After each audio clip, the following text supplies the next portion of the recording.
Hi, this is Morgan with Neil Huffman Honda Frankfurt, here to show you all about the new Android Auto on the new 2018 Honda Accord.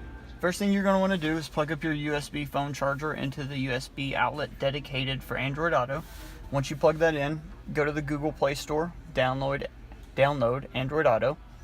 And once you've done that and you plugged your phone up, Android Auto will pop up on your screen. Once you click that, this is the navigation bar. This is for Waze. If you're familiar with that app, there's also Google Maps that's available to you. Here, you'll have your missed calls, voicemails, contacts, anybody that you need to reach out to via there. And then you've got your music outlet. You've got Google Play Music, iHeartRadio, Spotify. I don't have Pandora downloaded, but that works as well. Any of your saved playlists, songs, radio stations, anything like that will be listed there.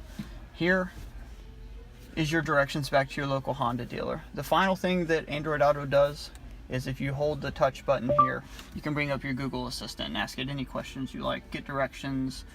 Really, it does anything for you. If you have any questions or concerns, feel free to reach out to us. We're at 1440 Versailles Road here in Frankfort, Kentucky. Our phone number is 502-695-6100. Thanks again.